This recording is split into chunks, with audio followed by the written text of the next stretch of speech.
Hi guys, BSc nursing का number 1 channel study medium में आप सभी का स्वागत है। अगर बीएससी नर्सिंग का आप लोग तैयारी कर रहे हैं तो ये सीरीज आप लोग के लिए बहुत इंपॉर्टेंट है। अगर आप सभी को क्लासेस एक साथ देखना है तो डिस्क्रिप्शन बॉक्स में लिंक दिया गया है, और अगर आप अच्छे से तैयारी करना चाहते हैं तो आप हमारे ऐप के साथ ज्वाइन हो जाइए, जिसका लिंक हमने डिस्क्रिप्शन बॉक्स में दे दिया है। वहाँ पे आपको कोर्स मिल जाएगी जो सबसे सस्ती होगी। वहाँ पे आपको एक पीडीएफ भी मिलेगा। अगर ये पीडीएफ आप पढ़ लेते हो तो इससे बाहर एक भी प्रश्न नहीं पूछा जाएगा। तो चलिए शुरू करते हैं आज का वीडियो। हमारा फर्स्ट क्वेश्चन है, क्वार्ट्ज है क्रिस्टलीय ठोस, अक्रिस्टलीय ठोस, आभासी ठोस, अति शीतित द्रव्य। तो क्वार्ट्ज एक क्रिस्टलीय ठोस है। क्वार्ट्ज को स्फटिक भी कहा जाता है। यह रेत एवं ग्रेनाइट का मुख्य घटक है। Right answer option number A हो जाएगा, क्रिस्टलीय ठोस। चलते हैं नेक्स्ट क्वेश्चन की ओर। निम्नलिखित में से कौन ठोस अवस्था में सहसंयोजक क्रिस्टल के रूप में रहता है? Sulphur, phosphorus, iodine, silicon carbide. तो सिलिकॉन कार्बाइड ठोस अवस्था में सहसंयोजक यौगिक क्रिस्टल के रूप में रहता है। इसका right answer option number D हो जाएगा। सिलिकॉन में अवयवी कण आपस में सहसंयोजक बंध से बंधे होते हैं। इस प्रकार यह ठोस अवस्था में सहसंयोजक क्रिस्टल के समान रहता है। Right answer option number D. Question number third है, फ्रेंकल दोष किसमें होता है? Sodium chloride, graphite, silver bromide या हीरा। तो फ्रेंकल दोष सिल्वर ब्रोमाइड में पाया जाता है। फ्रेंकल दोष जब कोई आयन अपना निश्चित स्थान छोड़कर अंतराकशीय स्थान में चले जाता है, जिससे इसके निश्चित स्थान पर छिद्र या घोल बन जाता है, और क्रिस्टल में उत्पन्न इस दोष को फ्रेंकल दोष कहा जाता है। इसका right answer option number C हो जाएगा।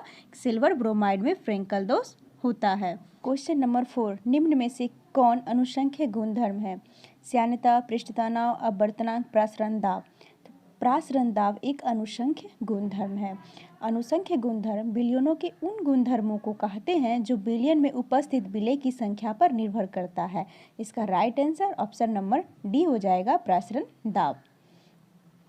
हमारा नेक्स्ट क्वेश्चन है, कौन ताप द्वारा प्रभावित नहीं होता? नॉर्मलता, मोललता, मोलरता, फॉर्मलता। तो ताप द्वारा प्रभावित नहीं होता है वह मोललता है। मोललता ताप द्वारा प्रभावित नहीं होता है क्योंकि उनमें विलय तथा विलायक के भार शामिल होते हैं जो ताप के साथ परिवर्तित नहीं होते। इसका right answer option number B हो जाएगा, मोललता। क्वेश्चन नंबर 6, मोललता प्रदर्शित होती है ग्राम प्रति लीटर, लीटर प्रति मोल, मोल प्रति लीटर, मोल प्रति किलोग्राम घोलक। तो मोललता मोल प्रति ग्राम घोलक से प्रदर्शित होता है। मोललता 1 केजी विलायक में किसी विलेय की मोल की संख्या को मोललता कहा जाता है। Right answer option number D हो जाएगा।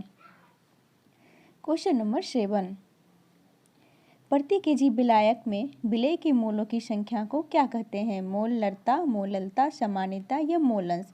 तो प्रति केजी विलायक में विलेय की मोलों की संख्या को मोललता कहा जाता है। इसका right answer option number B हो जाएगा। क्वेश्चन नंबर 8, निम्नलिखित में से कौन सी विलयन सांद्रता की इकाई है जो तापमान से प्रभावित होती है? मोलरता, मोललता, मोलंश या इनमें से कोई नहीं।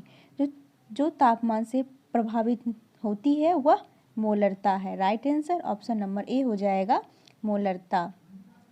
चलते हैं नेक्स्ट क्वेश्चन की ओर। जलीय विलयन के ताप में वृद्धि करने पर उसमें कमी आती है। मोलरता घटने में, मोललता घटने में, मोलंश बढ़ने में, W/W परसेंटेज बढ़ने में। तो जलीय विलयन के ताप में वृद्धि करने पर मोलरता घटने में कमी आती है। Right answer option number A हो जाएगा।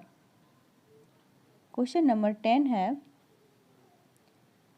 किसी विलेय अवयव के मोलों की संख्या बाय विलायक का द्रव्यमान किलोग्राम में परिभाषित करता है। मोलरता को, मोललता को, मोल अंश को, द्रव्यमान परसेंटेज को। तो किसी विलेय अवयव की मोलों की संख्या बाय विलायक का द्रव्यमान मोललता को प्रदर्शित करता है। इसका right answer option number B हो जाएगा, मोललता। क्वेश्चन नंबर 11 है, किसी अवयव के मोलों की संख्या बाय सभी घटकों के मोलों की कुल संख्या परिभाषित करता है। मोलरता को, मोललता को, मोल अंश को या द्रव्यमान परसेंटेज को। तो किसी अवयव के मोलों की संख्या बाय सभी घटकों के मोलों की कुल संख्या मोल अंश को प्रभावित करता है। विलयन में विलय या विलायक में किसी अवयव के मोलों की संख्या तथा विलायन के कुल मोलों की संख्या के अनुपात को मोल प्रभाज या मोल अंश कहा जाता है। इसका right answer option number C हो जाएगा, मोल अंश। हमारा क्वेश्चन नंबर 12 है, निम्नलिखित में से कौन आदर्श विलयन का अभिलक्षण है? राउल्ट नियम का पालन करता है, राउल्ट के नियम का पालन नहीं करता है, ए और बी दोनों, ये इनमें से कोई नहीं। तो जो राउल्ट के नियम का पालन करता है वह आदर्श विलयन का अभिलक्षण है। Right answer option number A हो जाएगा। हमारा नेक्स्ट क्वेश्चन है, द्रव विलायक की निश्चित मात्रा में घुल सकने वाली ठोस विलय की अधिकतम मात्रा निर्भर नहीं करती है। ताप पर, विलय की प्रकृति पर, दाब पर, विलायक की प्रकृति पर। तो द्रव विलायक की निश्चित मात्रा में घुल सकने वाली ठोस विलय की अधिकतम मात्रा दाब पर निर्भर नहीं करती। इसका right answer option number C हो जाएगा। हमारा नेक्स्ट क्वेश्चन है, निम्नलिखित में कौन सा अनुषा के गुणधर्म नहीं है? हिमांक का अवनमन, क्वथनांक का उन्नयन, प्रकाशीय क्रियाशीलता, बाष्प दाब का आपेक्षिक अवनमन। तो प्रकाशीय क्रियाशीलता अनुसंख्य गुणधर्म नहीं है, क्योंकि प्रकाशिक क्रियाशीलता पदार्थ की प्रकृति पर निर्भर करती है, अतः यह अनुसंख्य गुणधर्म नहीं होता है। Right answer option number C हो जाएगा, प्रकाशीय क्रियाशीलता। हमारा नेक्स्ट क्वेश्चन है, निम्नलिखित में से कौन किसी विलयन का अनुसंख्य गुणधर्म है? प्रासरण दाब, पृष्ठ तनाव, चालकता, अर्धजीवन काल। तो प्रासरण दाब किसी विलयन का अनुसंख्य गुणधर्म है। इसका right answer option number A हो जाएगा। क्वेश्चन नंबर 16 है, विलयन के अणु संख्या गुणधर्म वे हैं जो निर्भर करती है कणों के आकार पर, विलायक की प्रकृति पर, केवल कणों की प्रकृति पर, केवल कणों की संख्या पर। तो अनुसंख्य गुणधर्म केवल कणों की संख्या पर निर्भर करते हैं। अनुसंख्य गुणधर्म विलय की प्रकृति, संरचना, संघटन आदि पर निर्भर नहीं करते हैं, केवल कणों की संख्या पर निर्भर करते हैं। Right answer option number D हो जाएगा। हमारा क्वेश्चन नंबर 17 है, अनुसंख्य गुणधर्म तब प्रेक्षित होते हैं जब किसी अवाष्पशील ठोस को वाष्पशील द्रव में घोला जाता है, किसी अवाष्पशील द्रव को एक अन्य वाष्पशील द्रव में घोला जाता है, किसी गैस को अवाष्पशील द्रव में घोला जाता है, या एक वाष्पशील द्रव को एक अन्य वाष्पशील द्रव में घोला जाता है।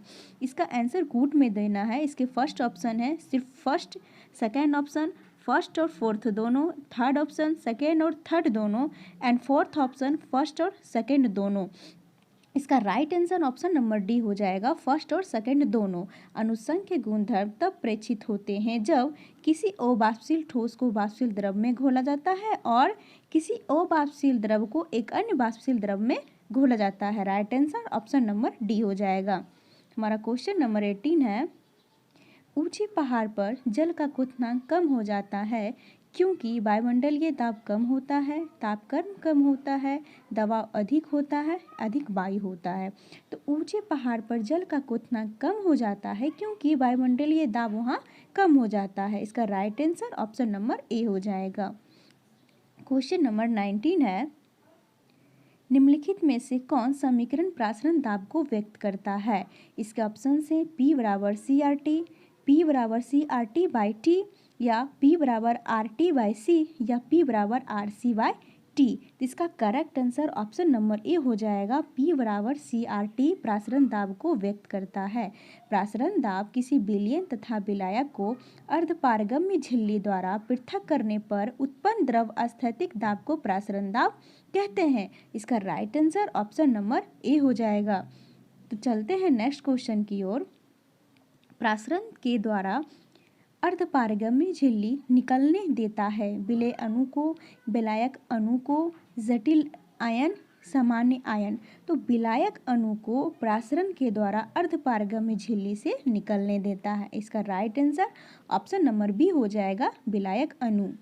बीएससी नर्सिंग का अगर आप लोग अच्छे से तैयारी करना चाहते हैं तो आप हमारे ऐप के साथ ज्वाइन हो जाइए। वहाँ पे आपको पेड कोर्स मिल जाएगा बहुत ही सस्ते में, और अगर पीडीएफ डाउनलोड करना है तो वो भी आपको हमारे ऐप में ही मिलेगी बहुत ही शानदार 12,000 ऑब्जेक्टिव क्वेश्चन के साथ। अगर ये पीडीएफ आप पढ़ लेते हैं तो एक भी क्वेश्चन नहीं छूटेगा।